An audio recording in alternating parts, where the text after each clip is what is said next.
What is going on, everyone? Welcome to episode 16 of the Stoppage Time Stooges podcast. Andrew, Christian, Jacob, Ricardo. 16. If we release this weekly, so for a month, 4 months we've been doing this.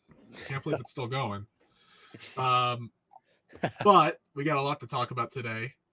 Guys, how are we doing? Fine. Okay, that's all I need. Always just fine. Honestly, did not expect fine. Fine's better than I thought. It's kind of just like my random regular answer, so I just stick with it, whether it's true or not. Is it's fine. That's better than miserable. So Anyways, before we get into Jacob's misery, quickly want to pay tribute to a German legend, Franz Beckenbauer. Mainly played for Bayern Munich. Came over to the States to play with the Cosmos. Don't forget that. But one of 9 players to have won the World Cup, the European Champions Cup, in the Ballon d'Or. A legendary center back. He personal story. He's one of the first players I had heard, like, the name of, just because my mom, who grew up in Colombia, loved watching West Germany play in the World Cups in the 70s, and Beckenbauer was one of her favorites. So she'd always exude the virtues of Beckenbauer to me as a youngster, and before I really got into soccer. So Beckenbauer is a name I hold dear to me, and I was very, very upset to hear of his passing. So thoughts to him and his family.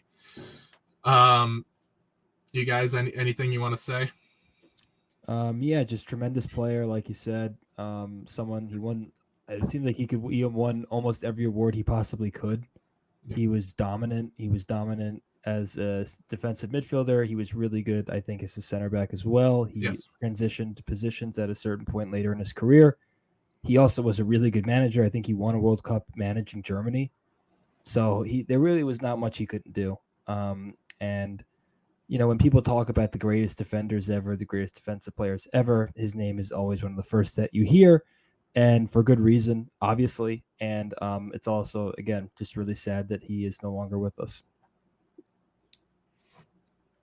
Go ahead, Ricardo.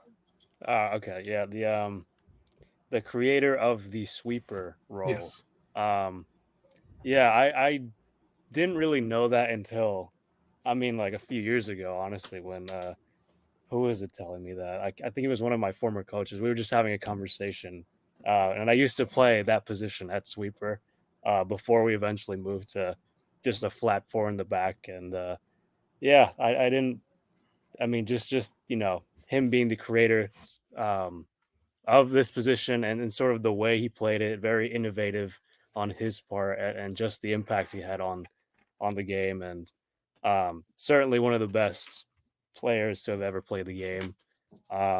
It's very sad that we lost him, but very, very special player in his time. I wish we had seen him play, but obviously this was before our time. But just kind of going back and looking at some of the highlights that are out there, just like it was, I would have loved watching him play, but he will be missed. And thoughts and prayers to his loved ones, family, all of them.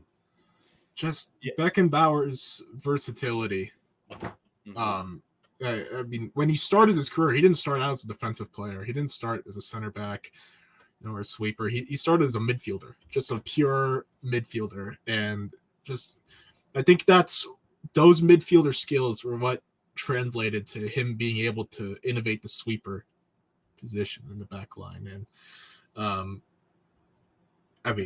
I don't want to say he's one of the more underrated players, but I feel like it's a name I've forgotten. Is the era, how long ago he played? Yeah, that's the right word, and that's what I'm trying to say here is forgotten player, but so innovative. And his name should really be brought up more. So, Christian, any thoughts? Yeah, no, I think what I was going to mention Jacob talked about it briefly, but he was also an unbelievable manager as well. Yes. So he was not only, great as a player for Bayern and for Germany, but then he went and did all of that as a manager as well. So I just think when you think of the Mount Rushmore of football, he's up there, and deservedly so. And I think it's obviously sad, but like now a lot of stories are coming out about all of the great things he did, and it's nice to hear that he's getting appreciated from all these kinds of generations. One of the best defenders of all time. Maybe I know some people consider him to be the best defender of all time. And I know a lot of people talk about Maldini. And throughout this week at work, I was hearing people talking about Beckenbauer as the best defender of all time. So it's just nice to hear someone that is so important to the growth of the game. Of course, way beyond our time, but yeah, it's nice to hear all the good stories about him and all the great things he did both on and off the pitch. So, yeah, of course, thoughts and prayers to his family, and of course the family of Bayern, because he had such a big impact on that club and where they are now. Without him, they wouldn't be here. So, thoughts to everybody in Germany and everybody at Bayern as well. It was Bayern was also his hometown club, so he's a Munich legend. So just pure class. So R.I.P. Jacob. This is an awful transition, but we're just giving our soliloquies.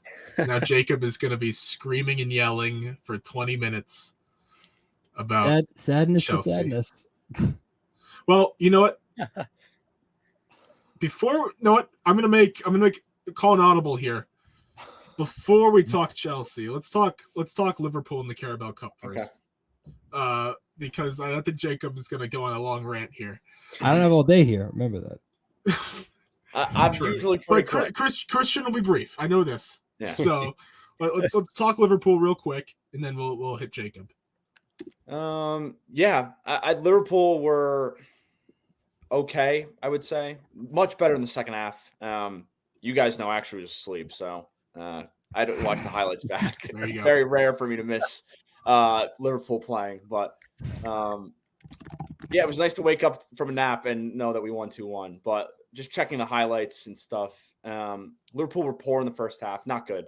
And this is the second time that Fulham's gone to Anfield and played pretty well. Liverpool did not deserve 3 points when they played in the league. They didn't play their best football, but they ended up getting a couple goals late from Endo and Trent to snag 3 points. And then again, this week, Willian with a solo goal, which, at 35 is remarkable what he's doing, especially in a team that doesn't have, a classic number 9 that's going to give them 15 league goals. So they need goals from the midfield, from the outside, and good creativity from the wing backs. And luckily they're getting that. And from Willian, he continues to defy all odds, because he had a poor stint at Arsenal and now he's at Fulham, and we're seeing a lot of the things he's done throughout his career at much, towards the end of his career. So that's really cool to see. In terms of the performance though for Liverpool, they were good in the second half. Darwin Núñez again continues to create havoc. 2 assists. I think he's up to 18 goal involvements in all competitions this year, which I think if you look at certain duos from like United and Arsenal, I think he actually has more than Martinelli and Jesus combined. I'm going off the top of my head here, but I think Darwin Núñez gets a lot of criticism from the media. Of course, he misses his chances. That happens, but he gets in the right positions. He presses all the time. So I think he deserves his flowers, because without him, Liverpool would be in a much different spot. Should he be scoring more? Absolutely. But he's still young. This is the second year in the Premier League. I have no concerns about him. But what I will say is, when Salah's out of the team, they need to take their chances better. Salah might be gone in the summer. I don't know. The Saudi league is kind of a mess at this moment, so I don't know if he's going to leave this summer. But if he does, Liverpool needs to find a different solution, because they can't just rely on Salah week in, week out to, get goals off half chances. because that won't help them win the league. They won't win the Europa League. They won't win, other competitions if they're relying on one player. So during this stretch where Salah's at AFCON, I'd like to see Luis Diaz step up a bit more. I think Diego Jota is probably their best clinical finisher when Salah's out of the team. So now that he's back from injury, I think he plays a big role. And Cody Gakpo has been much more impressive. I know he had a slow start to the year. I know we talked about that last episode, but he's kind of come along. But there is one player I want to mention before we switch over to Chelsea. I'm a huge fan of Curtis Jones. I think he has been Liverpool's best midfielder this season. I think Szoboszlai had a good start, kind of slow. Callis just played a little out of position with the number 6, but once Endo came in, started playing more as a number 8, which he's much more comfortable as. Gravenberg's been good, but I just think Curtis Jones has stepped in as a guy who wasn't really rated as their starting number 8, and he's come in and done great things, scoring goals now. He's involved in play, particularly going into the final third. And I want to ask you guys, because I was looking at the squad for England that went to the World Cup, and I think there's a chance that Curtis Jones could go to the Euros, especially with guys like Mason Mount not playing. Let me look at it quickly again, because I have to think about it. He's not going to play over Declan. The starting midfield 3 we would think is Declan Rice, Jude Bellingham, and probably Trent. I know we talked about this like 2 months ago, maybe, but you can't start Mason Mount right now. Jack Grealish has been in and out of injuries. But they wouldn't play him in a midfield role anyway. I think they play him. I'm talking about Grealish. You said Grealish. Grealish. I don't think they play him there. So you can play Foden through the middle. I don't know. They're not. I don't think they're going to do that. Right. So I think when we'll get to this, when they come up with a squad. But to me, he deserves a spot over Jordan Henderson, who, by the way, is talking about making a return to the Premier League. I don't know who's taking him. I know there's some reports on Chelsea potentially being in on him. Please take him. Please take someone like him. He's perfect. Oh, you want him? That's interesting. This is what Jacob's been wanting. A veteran player. Have you watched the midfield? Have you watched it? Hold on. I'll let you get to that in a little bit. Okay. I don't want to let you use all your bullets yet. Thank you, sir. I think he deserves a place in the squad over Jordan Henderson. I think the question will be a guy like James Ward-Prowse or Jones, because they're 2 different profiles. Obviously, if you want another set piece taker who probably is the best in England, I would argue. I think James Ward-Prowse is sensational when it comes to free kicks and corners. If it goes down to those 2, I think you can make a case for either. But again, Curtis Jones is not going to be starting for England in the Euros. That's not something that's going to happen. But if they want a squad player who provides more than Jordan Henderson or Conor Gallagher, some of those names, I think Curtis Jones deserves a spot, given the way he's playing right now. If he keeps it up for the rest of the season, I think Curtis Jones deserves to go to the Euros. I think he's been Liverpool's best midfielder. And we'll see how he progresses, because I think going for at least the next couple of weeks without Endo, he's in the best 11. And even when Endo gets back, I think he might have a place in the team going forward. So I think Curtis Jones has been one of the unsung heroes of the Liverpool run so far this season. Yeah. Good takes. Now we're on the bad takes. Jacob, it's the rant of the week. I'm letting you loose. Shoot.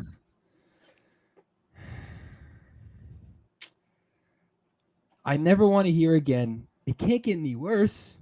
No. It can always get worse with this pathetic, garbage, lackluster, uninspiring, overpriced, just team. But I hate even calling them a team, because that is just a freaking joke. I mean, you're playing Middlesbrough. You had the easiest freaking draw of all of the teams. You could have played Liverpool. You could have played Fulham. No. You got Middlesbrough. And what did you do? You lost 1-0. I'm sorry. Was Michael Carrick playing while also managing? Was he playing in the game? Because then maybe I could have an excuse as to why they freaking lost. But no, he was not playing. You would have thought he was playing because this pathetic midfield can't do anything to impact any games. Again, Enzo Fernandez, please tell me what your purpose is. Tell me. I want to know. Can you do something? Please? Can you impact again? Enzo Fernandez, Moises Caicedo, and Conor Gallagher. You will never ever find 3 midfielders that can have zero impact on the game. Ever. I mean, Dennis Zakaria is better than all of them. I'll take freaking Frank Lampard now over all of them. I mean, it's a joke. I don't understand how it's almost impressive how you can spend so much money on a team and be this bad. It's almost like, what is it? Is this intentional sabotage? Because if that's the case, then you are, no one could do it better than this. Oh my God. And it's funny, Christian mentioned Willian, and he kind of danced around the fact that he used to play for Chelsea. I guess, not to make you feel bad. They could use him right now with this team that has I know Thiago Silva's there, and I love Thiago Silva, with the exception of him, has no veteran leadership. None. Every time they're down a goal, I know the game's over. I say it every game, whoever's with me, whether it's my father, whether it's in our group chat, I say every single time, if they're down 1-0, I don't care if it happened in the first minute, in the second minute, I don't care, in the 50th minute, the game is over. This team has no bounce back ability whatsoever. Being down 1 goal is like being down 5. I mean, they couldn't break down Middlesbrough. They scored 4 goals against Manchester City, but somehow, oh my God, you're playing Middlesbrough. And I do not want to hear that they were away from home. Don't you? Oh my God, talk about an excuse. I mean, give me a freaking break. I mean, Cole Palmer, and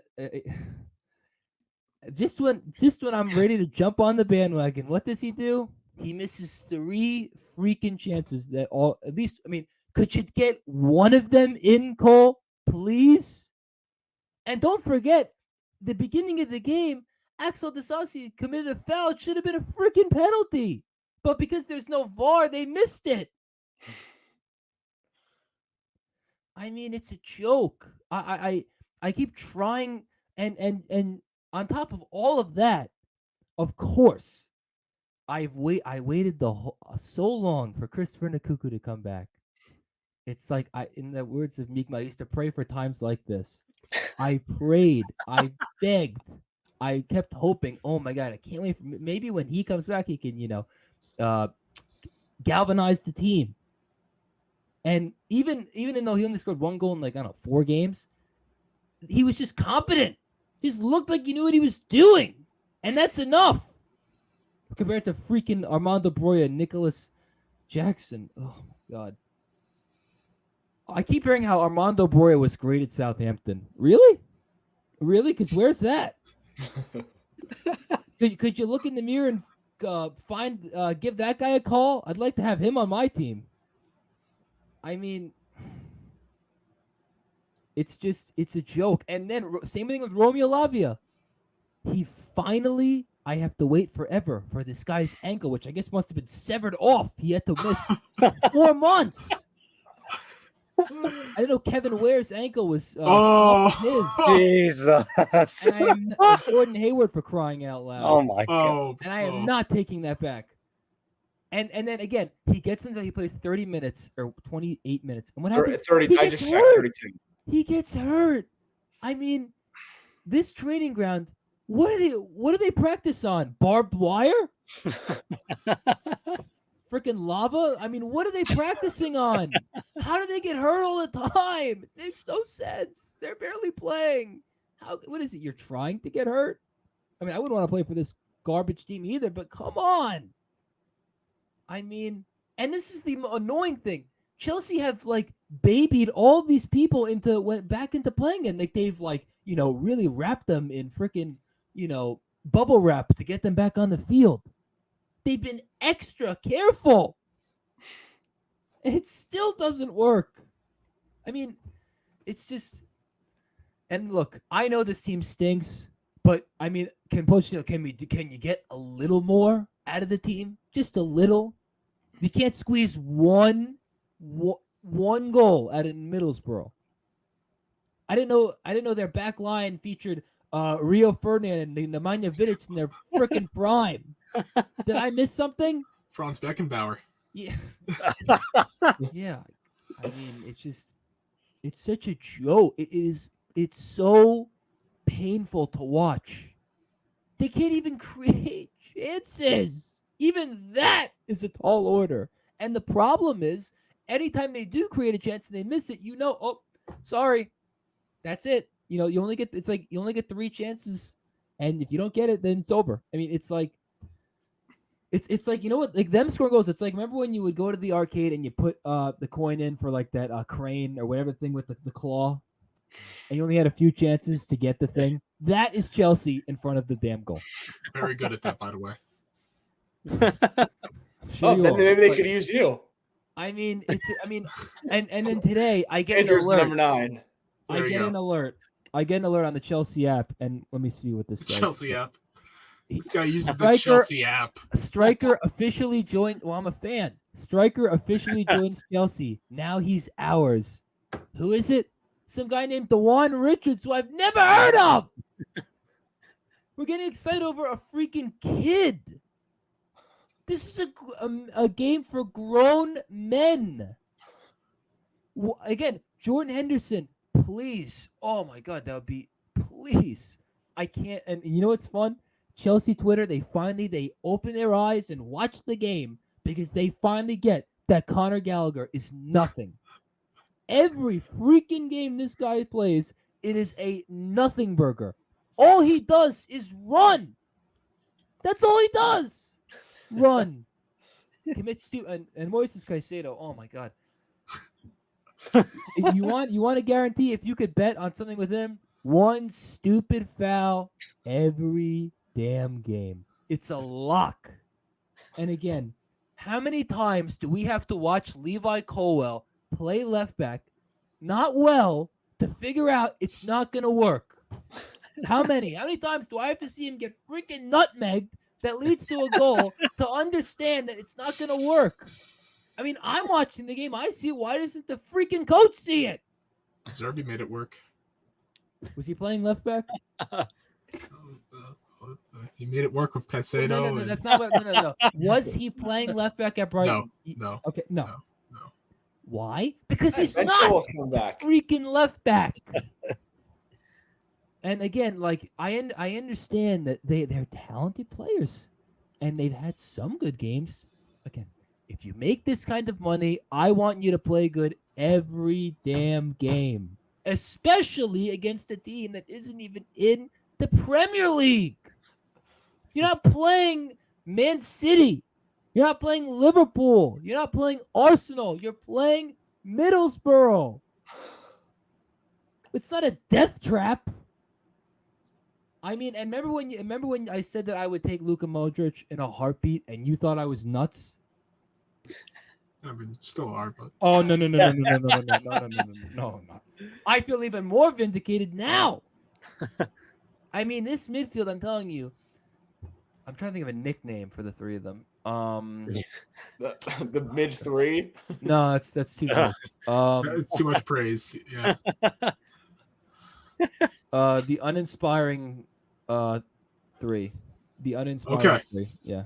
Nice. Really, that's really what they are. They are. Very I mean, creative. Enzo Fernandez makes all this money. He gets taken out halfway into every game. I mean, it's a joke. It is so. I mean, how can they spend like? I just want to know when the people that run their board, what do they look for in players? I want to know that.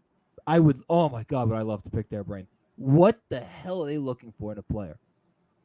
What are the qualifications? He's under 25. Is that it? Is that all it takes? He's being looked at by Arsenal and Liverpool. Is that it too? He's sought after. He's a hot commodity. He's on the rise. Is that it?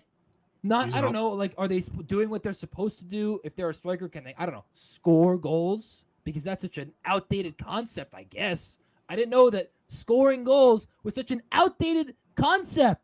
What happened to that being the most important thing, and then everything else matters? Not the other way around, okay? I don't get it. And it's like, oh, they're like, oh, why would you want Mitrovic, or why would you want this guy this old? Do they score goals? Yes. Okay. So, like, again, it's just it's all backwards, and they got Fulham tomorrow.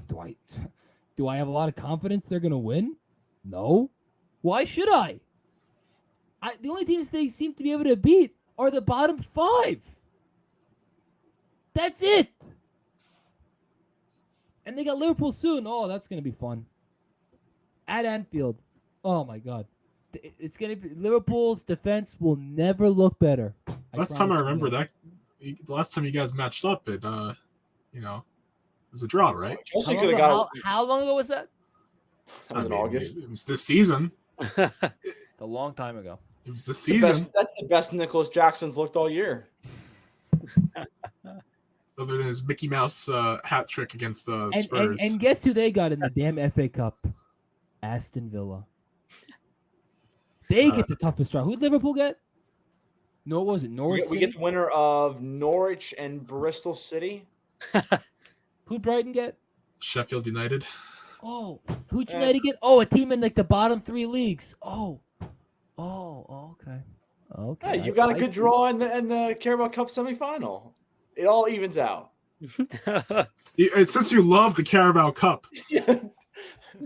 I mean, this pathetic team can still win achieve a double. Think about that. Do you think they win the second leg? They better. If they lose to Middlesbrough at home, and again, you better win more than 1-0. It's not because you're down 1-0 already. You got to do better than that. Otherwise, you get extra time. Oh my God. Go out and do your freaking job, please. And I am sick and tired of all the excuses from the manager, from this, from that. But we dominated the ball and we controlled the game. Well, excuse me, what was the score? What was the score? Oh, that's right. Them 1, you 0. But yeah, that's 70% possession. Really, that looks great on the stat sheet. It can't get much lower. No, why did I say that? Why did I say that? Of course it can get lower. It can always get lower. I mean, all they had to do was beat. And again, remember, next year there is no 2 legs in this point of the Carabao Cup. There's only 1. They have 2 legs. But the fact that they have to even get to the second, they have to even play so great in the second leg that they have to win is another joke. They should have beat the crap out of this team in the first leg anyway. I'm done. Jacob, all I gotta say is I'm looking forward to April 20th. Brighton actually. Brighton. I think that's like the team that ignites Chelsea. He gave up 2 goals to Enzo Fernandez. That is. And 0. I know. You let Levi Colwell score a goal. You let Chelsea score 2 goals off of corners, which is something that they are horrific at. Colwell was very respectful to Brighton in his celebration. Yeah, I wish he'd respect the badge he wears every freaking game. Oh, wow. No, Nice. Can't believe it. Well, as Jacob laments a loss, Ricardo and I celebrate a win. So, the Supercopa de España that takes place in Saudi Arabia, the semifinals happened, and Real Madrid matched up with arch rivals Atletico Madrid. And Ricardo, this was the most back and forth game I've seen this season in anything. Just overall, most back. It was like I was watching the NHL Network showcase game. It looked like hockey. It didn't look like soccer. It was just back and forth, back and forth. Possession seemed pretty fair, at least in the first half. But we won in extra time. I'd say we got pretty lucky. I want to deport Kepa from Spain. How dare you? How dare you? Jacob, did you watch? No. Okay, Ricardo, give me your takes. I missed that man. You can have him back, honestly. Can we have Rudiger back? Can we have Rudiger back, please? No. We need him with all the injuries. But no, that third goal that we conceded is all on Kepa. That was all his fault. It's one of the worst mistakes I've seen a goalie make this season. And then this year, and it's already, it's only January 12th, so take that long way to go. this year. Yeah, the first blunder, the first big howler from a keeper. We got bailed out, obviously, by who was it? The score? Oh, it was the own goal. Yeah, it was the own goal that saved us. But I initially thought that was Joselu, and it wasn't. It just he grazed it with his head and it went off Savage and fortunately jumped over, bounced. We're gonna have to apologize again. I'm not apologizing for that. Marcelo would have to apologize again. Remember when he scored the goal and he missed all and the then chances? Jude or whoever was pushing him to. I'm sorry. Yeah. But whatever. He influenced it enough that it, got us the equalizer. That was the most important thing. That's the one thing I'll say about this team is that they never say die. Yeah. There's always. Nice. I was gonna say, unlike Chelsea, they have a backbone. They always say die. They always push the big red button when they're down 1-0. No, against City, that was the only time they actually fought back. But did they win that game? No, but you got a point. Ooh. Getting a point against City, Jacob. Yeah. They gave a. You know what? All right. I've said my piece. But okay, I guess I'll just say the game as a whole, yes, was a roller coaster, and it was very open from, the first half, the first whistle. Yeah. That was definitely the most. I was at work. I kind of had it on the side, and every 10, 15 minutes there was a goal. But that was a thriller. From a neutral standpoint.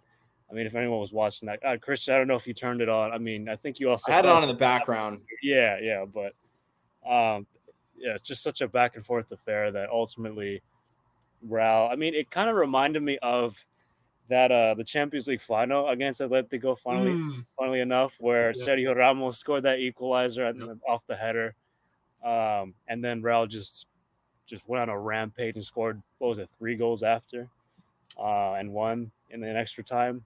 It's almost a little similar in the end. Brahim Diaz with that really clutch goal. Really seal it. And sorry, Ricardo, Brahim Diaz is probably my favorite super sub right now. Yeah, I love Brahim Diaz. Whenever he's on the pitch, even earlier in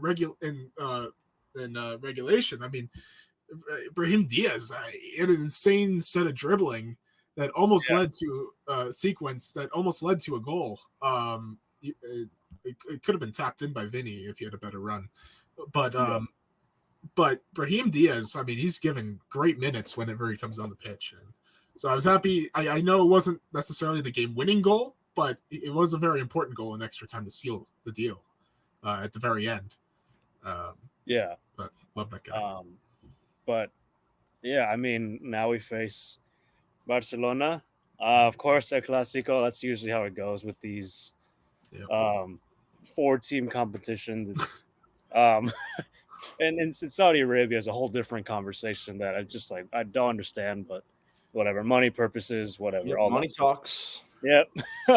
But you know what? You got to go out, and Barcelona beat Osasuna 2-0. Good for them, I guess. But Rafinha's injured now, so another injury to that list, and it just seems like they can't catch a break. So, and to this point, Real Madrid's pretty healthy. with the exception of Lucas Vasquez, who suffered a hamstring injuries, but that's the only notable injury aside from those long-term ones that happened earlier with Alaba and really Théo Courtois. We've gone over that, but I think I don't know. Do we want to talk about that final? Yeah. Let's talk about it. I mean, this is the right time to play Barca. I think. Yeah. And Real Madrid's in great form. I think.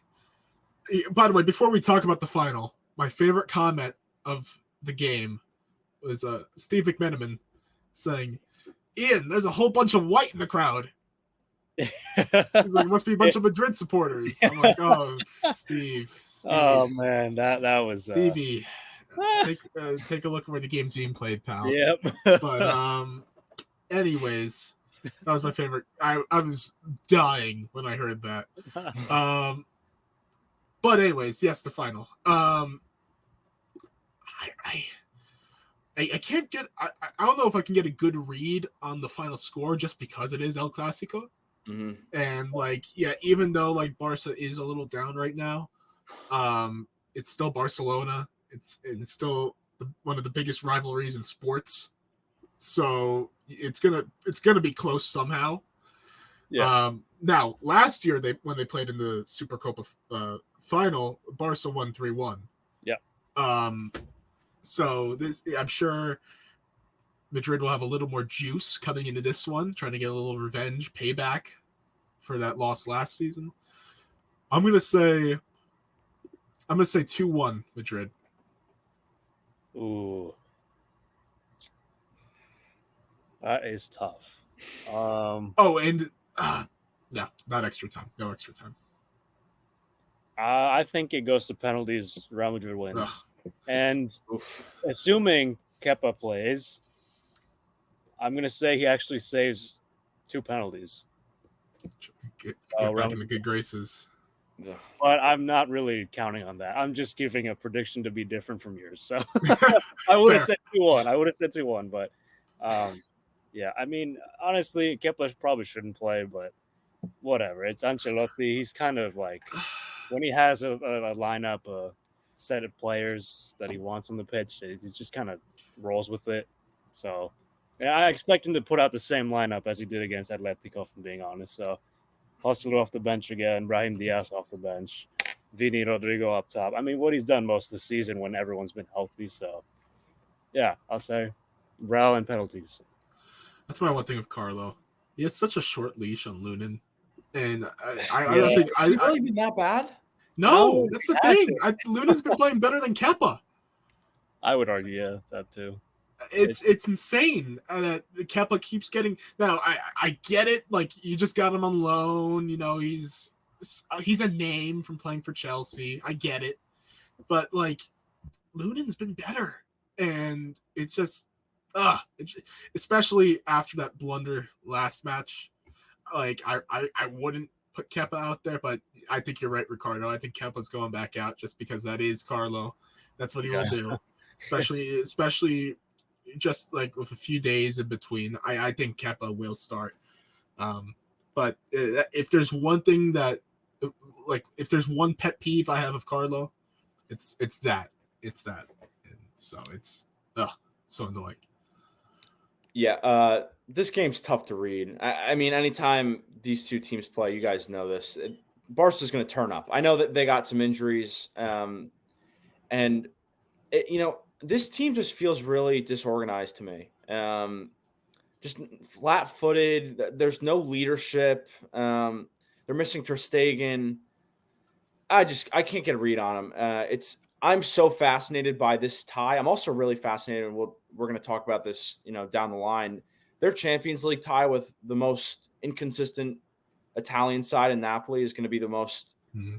I don't know. I don't know what's going to happen in that. For this game, though, I think Real Madrid wins. Barca they're in such bad form. They're relying on Gundogan to, sweep everything up in the midfield. Lewandowski's going to have to take his 2 half chances in this game because Real Madrid, I think, is, better in pretty much every area. Personnel-wise, they just feel like they're playing better football right now. And I think if you can rely on a fully fit Vinicius and Rodrigo to get your goals, and Jude can pop up with goal involvements too. I just don't see how Barca can stop them. I think Real Madrid keeps a clean sheet. Barca's just not going to be good in front of net, and I think they win 2-0. Fair. Yeah. Like that. I like that. We're all picking Real, but usually that ends up going the other way. But fingers crossed. No. Yeah, I hate to say this. I'm pretty confident in this match, and I think it's the most confident I've been in an El Clasico in a while. Yeah. I don't know if I've ever been this confident, to be honest. And you guys already beat them at their place. Yes. Yeah, that's true. No. Too. So yeah, I'm feeling good. Which, Ricardo, to your point, it's gonna end up horribly wrong. So we'll see what happens on Sunday. It's at 2 p.m. So good start for us to watch. Thank goodness I'm off. Ricardo, are you off Sunday? I'm actually working Sunday. Oh, tough. Yeah, I have it on in like the background. There you go. Okay. It's all right. So It's all right. we'll be watching. All right, moving on from Madrid. We're in the midst of the January transfer window. A lot of action going on. Talk a little bit about my Brighton Hove Albion I'll be doing later. Yes. But Tottenham so far, Most active. I mean, they've been all over the place. I'm trying to pull up. I had the list, and of course I lost it. Gosh. Well, they got. Excuse me. Jacob's favorite striker. Oh yeah. Sorry. Yeah, Honestly, I know. Timo Werner, of course. I forgot that for a hot sec. Honestly. Yeah. Hold on. I have my list. You're getting Romanian. Christian, you talk. Yeah, they're. I mean, Dragusin. I don't know. Dragusin's. I mean, credit to Tottenham. They were able to poach him off of Bayern, who came in late to try to snag him. Yeah, I think the craziest thing about this whole thing with Tottenham is the fact that Eric Dyer is now a Bayern Munich player for a team that's trying to compete on two fronts now. They're going to try to catch Bayern Leverkusen, who are missing a lot of guys with AFCON and are having some big injuries. And they're going to try to win a Champions League. And right now, their third choice center back is Eric Dyer, who could not play a game for Ange Postecoglou. It is the most bizarre thing I've ever seen. It just doesn't make any sense. Thomas Tuchel apparently is a big fan of Spurs' fifth choice center back, who was not getting on the field over Emerson Royale, who has never played center back in his life, playing as a right-sided center back. If he plays well for Bayern, credit to the recruitment staff for finding something in there, because he's been out of form, hasn't played. He used to be a defensive midfielder, which Tuchel's mentioned. Yeah. Maybe they're going to use him in the midfield too. I don't know. But they're only two center backs right now without Kim Min-jae, who's now with Japan in the it's Japan, right? Yeah. No, I believe South Korea. He's South Korean. Yeah. Without him for the next, they're going to be a team that competes for winning that competition, the Asian Cup. So they're going to lose their best center back, arguably, for the next, month or so. Eric Dyer is going to be playing big minutes for a team that needs to get going now. Obviously, they won today against Hoffenheim, but this is an important stretch, and I'm just shocked that Eric Dyer is at Bayern. That is the last thing I could have ever expected. In terms of the other two, Timo Werner is a low-risk, high-reward signing. It could be 6 months. It also could be a permanent, so I think we'll see how he performs. Especially without Son in the team. How does he fit in with them? Because Richarlison's going to have to play big minutes. Brennan Johnson's been playing off on the one side on the left, and Kulusevski, who's been probably their most consistent attacker besides Son.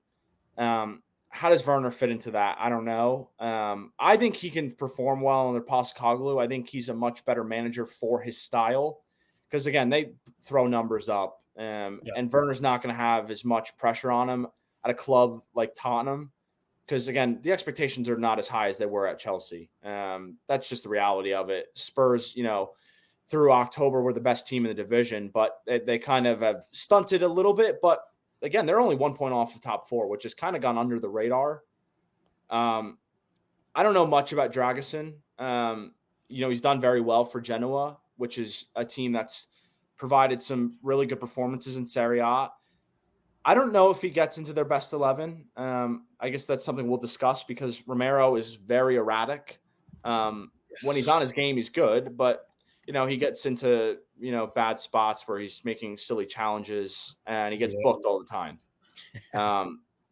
I think Van der Ven's definitely their best center back, but in terms of Dragusin versus Romero on that left side or on that right side of the center back position, if he comes in and plays well, I think Romero might be sitting on the bench. Yeah, I think so too. Sorry, Andrew, you go. No, you go, please. Okay.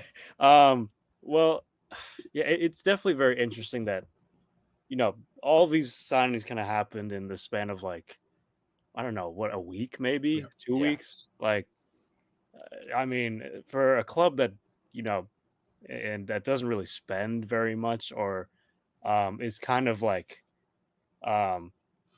tense when it comes to negotiations, like, I mean, Real Madrid with Gareth Bale, Luka Modric sort of deals. And same with Bayern on the Harry Kane front. But, it was just kind of surprising to see that they just come out and like, hey, let's bring in some players, some new.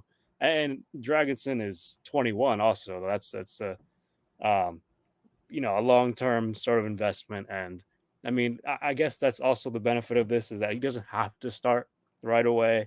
Maybe just work his way into the team. And I'm sure down the line it'll be a huge part of the back line. But I think this is certainly more long term. But in the event that one of the starters gets injured again, or suspended like Romero, it's definitely a solid backup option to say.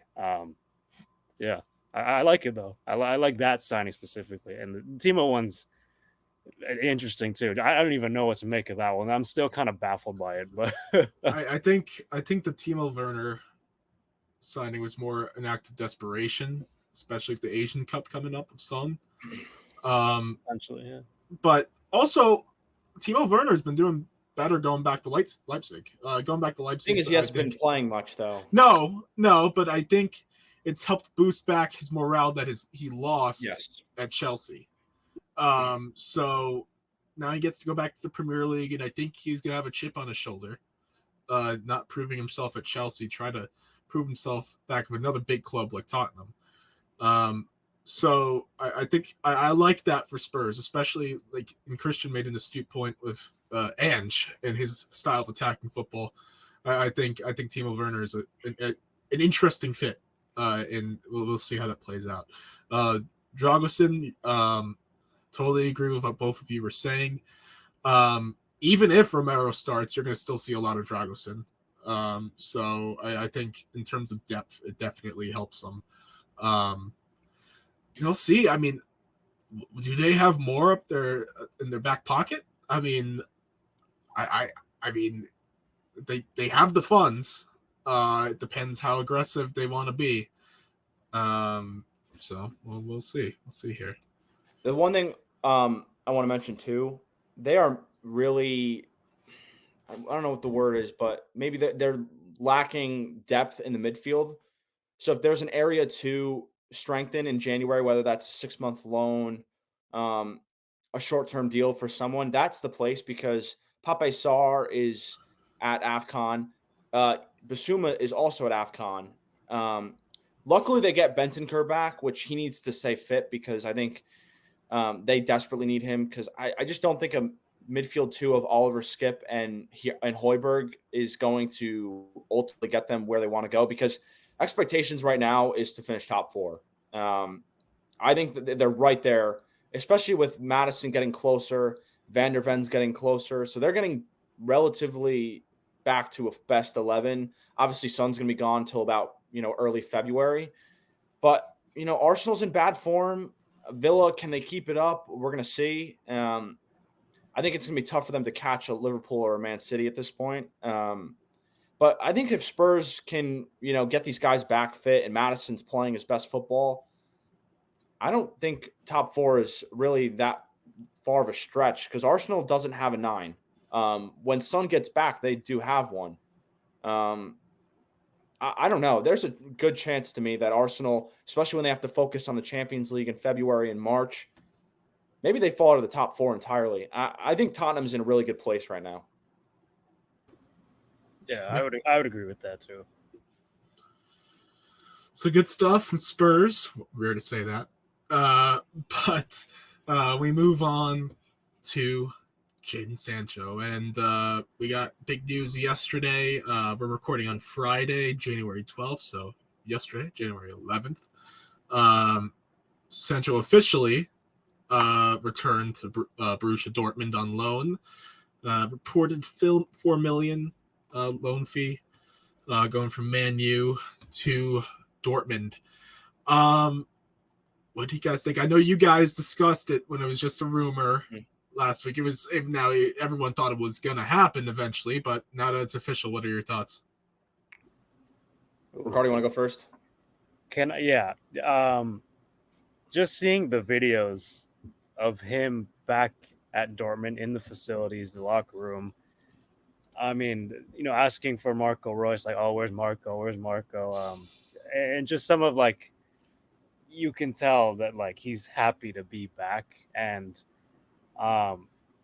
like seeing that personally, I'm just like, I kind of feel happy for him. Like I'm glad that he's back in a place where it all started, and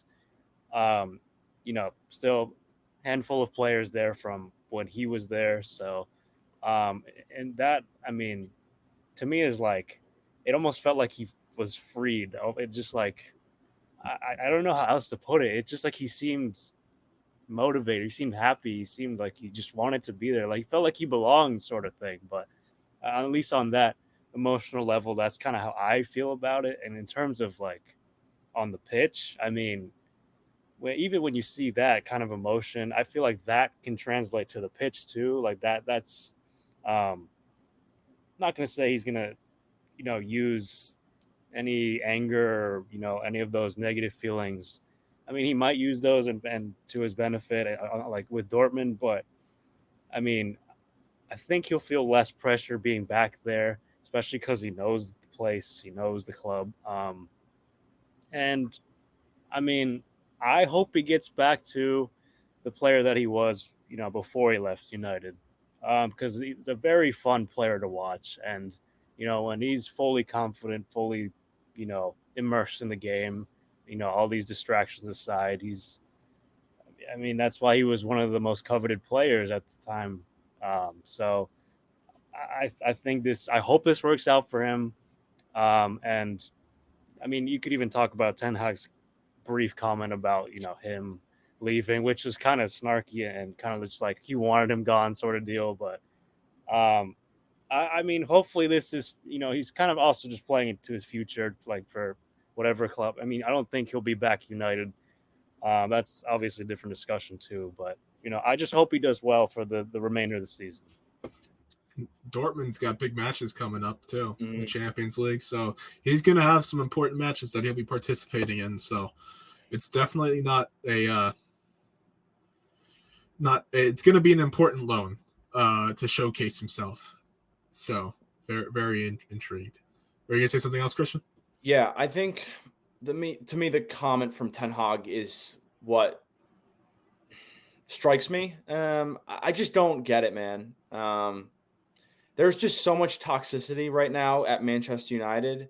And for a coach that has so much other stuff to be worried about, probably shouldn't have made a comment at all. Maybe I don't know how it really went down. They did ask him about and that's going to happen because, the media is just, they want to hear about a player, especially when they put that much investment into him. They want to know the reasoning behind it or what the coach thinks. So I understand the answers need to be had, but it just feels like Ten Hag felt like he got the situation, or he won the battle, I guess, between him and Sancho, the saga. And he wanted to kind of express that and boast about it. It just really, it didn't come off well for him. And they have so much other stuff to be worried about as a club, as a team. It doesn't make sense to me. From Sancho's perspective, I think this is perfect for him.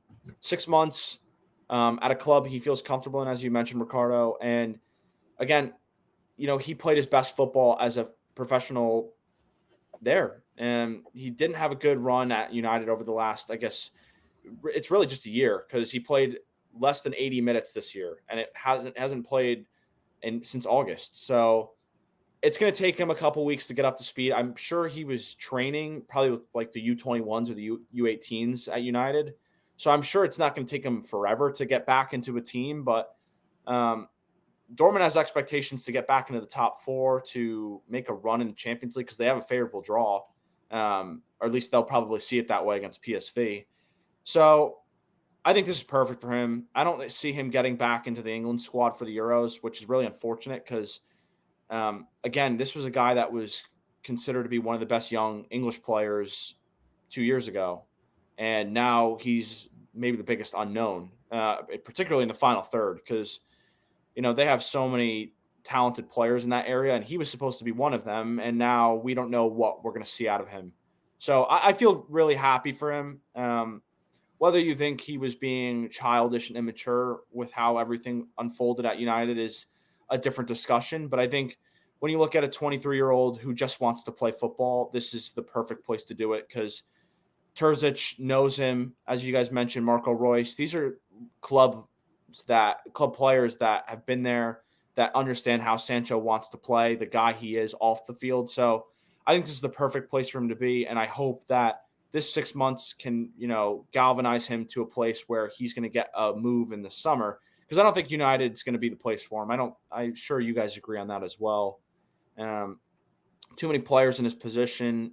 The relationship with Ten Hag is just so screwed up at this point that I don't think there's any way coming back. And Ten Hag's going to be there. I don't see him being sacked. United's just done too much chopping and changing at the manager spot over the last, what feels like decade, maybe even longer. Ever since Sir Alex left, it's just been manager after manager, one season of good, one season of bad, and then you're out. So I think they have to stick out with Ten Hag. I don't know if he's the guy that'll get them to where they once were. But yeah, Sancho's years at United are probably done. At least for his sake, I hope so, because it just doesn't seem like a good environment for him. But yeah, I hope he does well, because he, like you mentioned, Ricardo, just when he plays on the ball and in encounters, he's just so fun to watch going forward. So to me, just watching as a fan, I hope he really thrives at Dortmund. Yeah, and I don't know. Ten Hag's just been acting very childish this year, and I don't know. To me, it just kind of came out of nowhere, because whenever I watched him in the past, he was always it seemed calculated with his answers, and it's just totally unraveled this year. Don't get it. Yeah. Enough Jadon Sancho. Enough Man U. Enough Dortmund. It's time to talk Brighton. It's Brighton time. By the way, before talk Brighton, quickly want to point out, if you haven't, because you're probably wondering, listeners who don't have the Where's Jacob? Watch on YouTube. Yeah, Jacob gave an Irish goodbye. He had to leave to go work for his other job, so wish him well. But that's why you haven't heard any screaming or awful takes in the past 20 minutes. Anyways, Brighton. So last time I was on, so I wasn't here last week. Did we record after the Spurs? I think we talked about it maybe the day after. Maybe. I don't know. Either way. If feel free to dive back into that stuff too. Well, I'm just gonna, so if I can't remember if we did, but just in case we didn't. Oh, okay, just confirmed we did not. Okay, good. Or maybe we did. Sorry, guys. I just want to make sure. You can let it fly. Okay, we didn't talk Spurs. Okay, just confirmed. Went through the tapes. VAR says no goal. So, so Brighton, I mean, I'm happy. I'm happy right now of how they've been playing. They've been playing better. Beat Spurs 4-2. Should have been a clean sheet, but I'll take 4-2. There was a lot of drama at the end that I was very upset about, but I'll take a 4-2 win over Spurs. It was without some key players for us. I know Andrew's complaining about, we didn't have key players, but I mean, we didn't either. So, thank you, João Pedro. And then we played West Ham, drew with West Ham, to the chagrin of our friends who are West Ham fans who work for ESPN. Yeah, so at least know there's 2 West Ham fans working in Bristol, Connecticut. But that match, by the way, our first clean sheet of the season. How could it take this long? Wow. That against West Ham. That Now was we the had the New draw, Year of too, course. wasn't it? Yep, January 2nd. Yep. January 2nd. I couldn't believe my eyes, and of course we don't score. I was so upset that we could not score when we allow a clean sheet.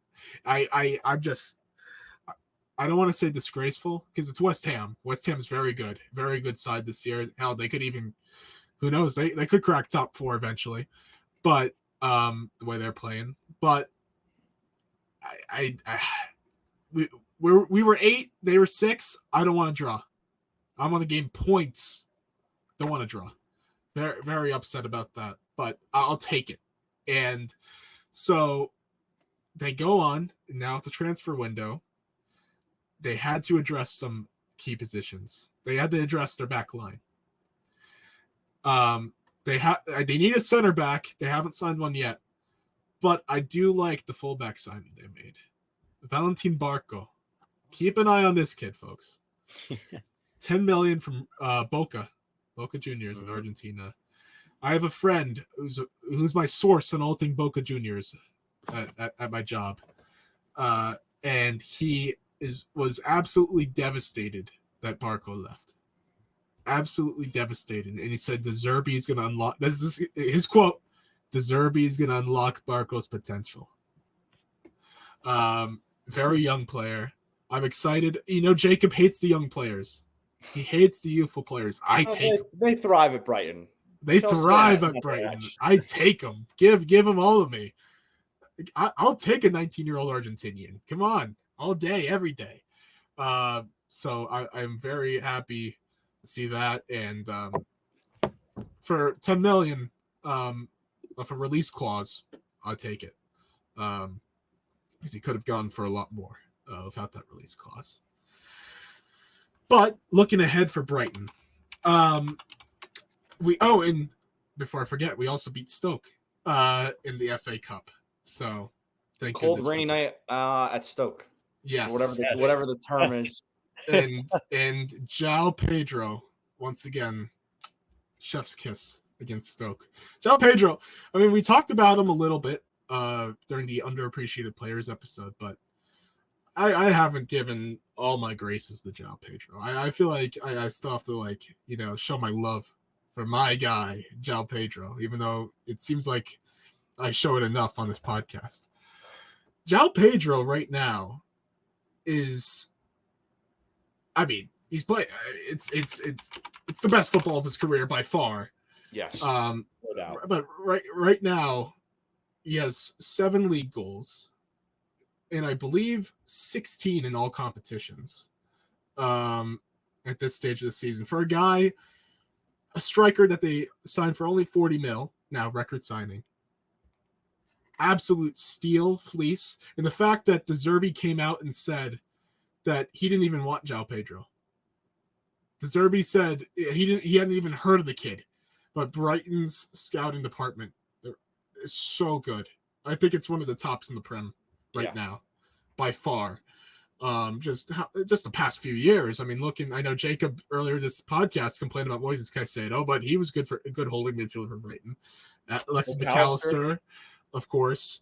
I mean, say what you want about Cucurella, but Mark Cucurella,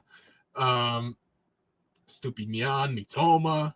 I mean, come on, you name them. It's really good job the sporting director side for Brighton.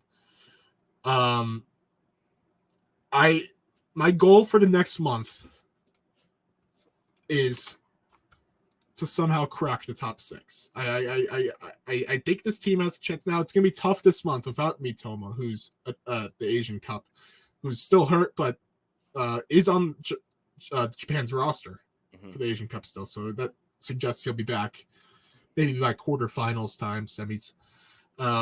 So he'll be back after the Asian Cup. But we got Wolves. This is a great stretch. Wolves, Luton, Palace. And then we play Spurs again. But then we play Sheffield, Everton, Fulham, Forest. Yeah, if you're getting in the top 6, you got to really hammer these teams. You have to hammer these teams. I want to see more clean sheets. It was a good start to the new year. Good finish to 2023. Let's continue that. Let's get in the top 6. They can easily get 3 points in their next 1, 2, 3. Spurs will be shaky, but they'll probably be without Son still. So I'll include them. So 1, 2, 3, 4, 5, 6, 7, 8 straight matches where I could realistically see him get 3 points in all. And even if you don't include the Spurs one, it's 7 of 8. 7 of 8. Exactly. They have to take advantage. Can't be dropping points here. Nope, not at all. So I'm looking forward to the next month for Brighton. And then, of course, we'll get into Europa League knockout stages too. So this is a key stretch. They have to take advantage. Don't let go of the breaks. I'm hoping it's a good month. Ricardo just had to go, understandably so. But I was rambling for too long.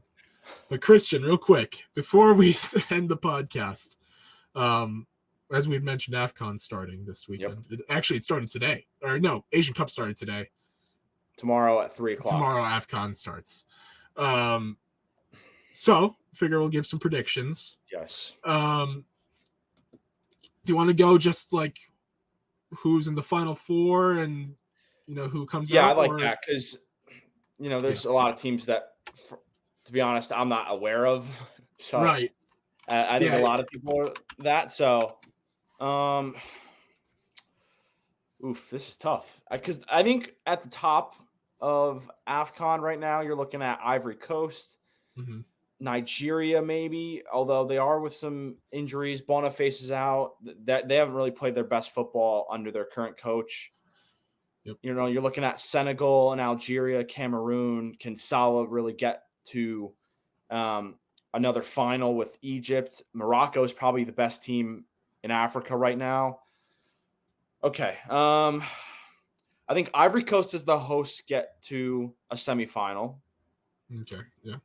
I don't know if this is how it'll line up just with the brackets, but I think they win their group. They'll get to a semifinal. I like Morocco with the way they defend and the attackers they have. I'd like Morocco to get to a semifinal. This is tough. I think Nigeria has a chip on their shoulder, particularly with Osimhen. I think they get over their struggles of recent memory and get to a semifinal. And it's tough. There's a couple of teams. I'm going to go with Senegal. I think Senegal's a better team overall than Egypt. I think they're a little too reliant on Salah. I think he'll get his goals, but I think they're going to have a tough time other than him. I think Senegal will get to a semifinal as well. Okay. I agree. Ivory Coast, I think, has to make a semi. I maybe not has to, but at least a quarterfinal. Expectation is a semifinal as the host nation. Totally agree with that. So I'll go Ivory Coast for my first squad. Now,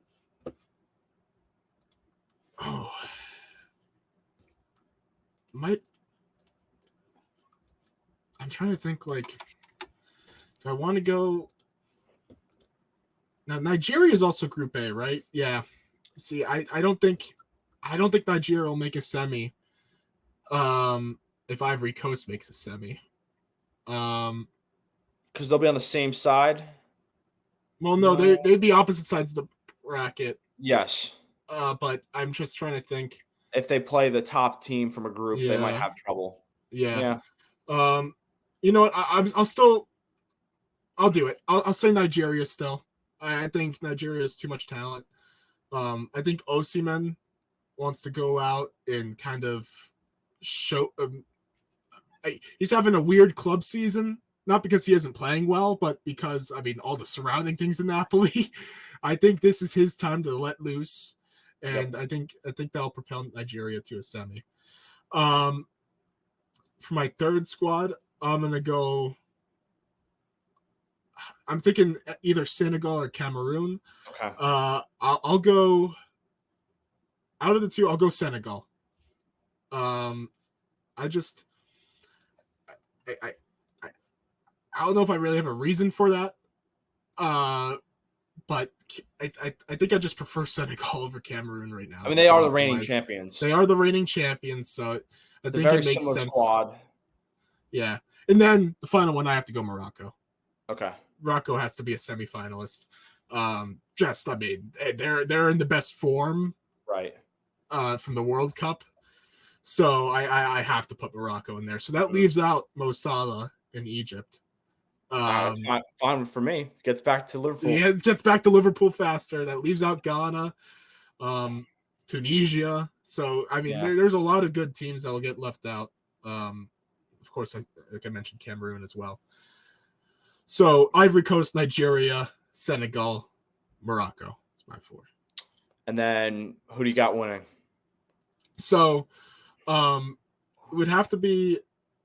I think Ivory Coast and Senegal are the same side of the bracket. So, in Ivory Coast, Senegal semi, I'd go Senegal.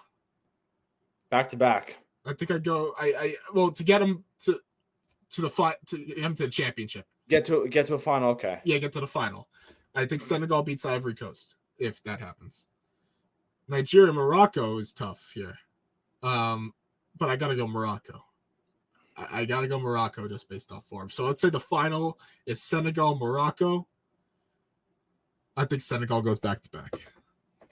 I think they'll. I don't want to call it a shock, but I think Senegal, just experience-wise, has it over Morocco at this stage. How about you? What are your thoughts?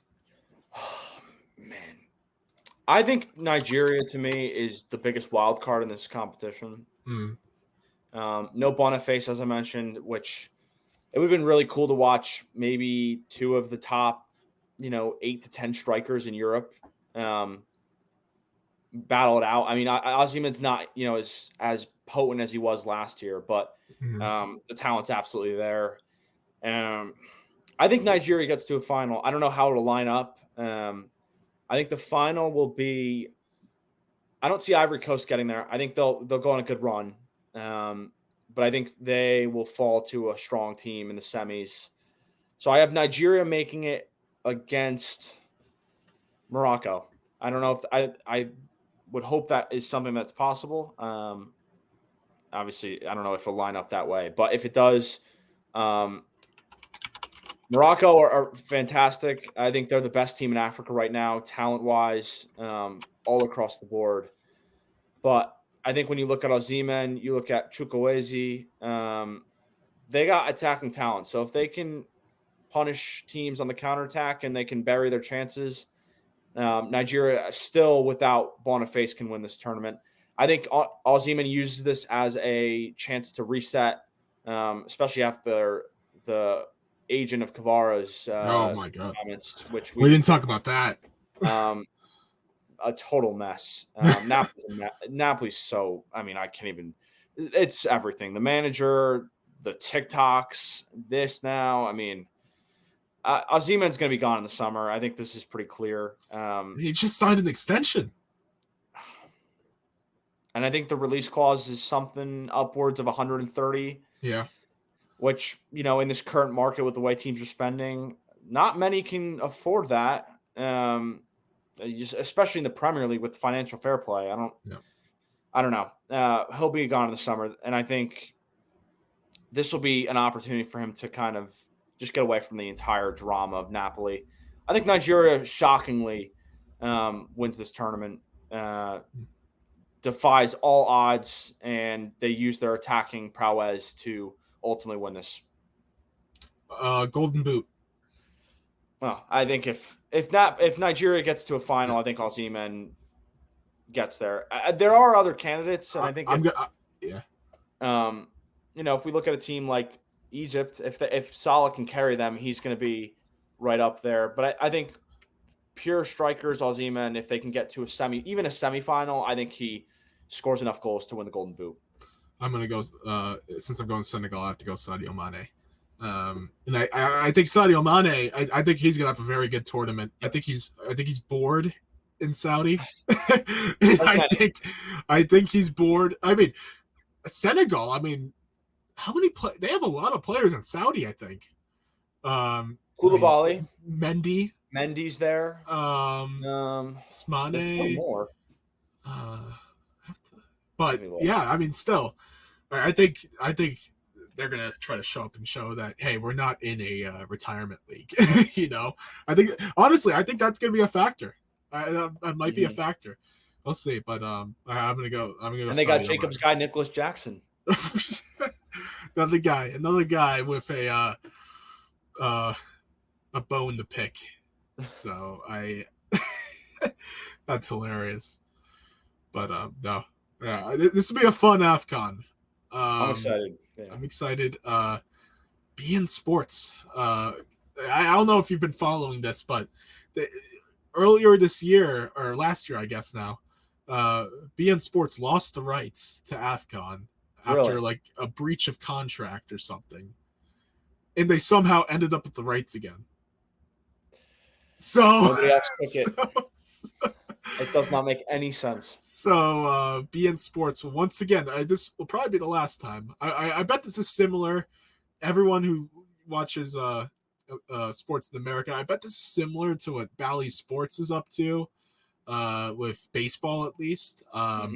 This might be the final year they broadcast AFCON, Bein Sports, and then it'll move on to Fox probably. If I had to take a guess. When in doubt. But love talking sports media rights on Stoppage Time Stooges, but we had to. Anyways, I think that's it for this loaded episode. We've lost two. It was a treacherous journey, but we survived, Christian. We survived. I noticed I still have the Brighton banner up for whoever's watching the video, but we've totally lost it this episode. But it was a lot of fun. Yep. So, Christian, any final thoughts before we head out? Good time to watch football. Let me tell you that. Yes. 2 competitions internationally. Leagues are coming back into action. Good times. It's great year if you want to talk about it. We got AFCON and Asian Cup this month. Next month we'll have league play. And at the end of the month in early March, we have European knockout rounds. March we got the CONCACAF Nations League finals and semifinals, and who also, don't forget, underrated part of that too, the remaining qualifiers for Copa America as well in March. And then we go on, of course, end of the season, and then we got the big tournaments, Euros, Copa America. And the Olympics too. And the Olympics. Don't forget the Olympics. So lots of soccer this year. Great year.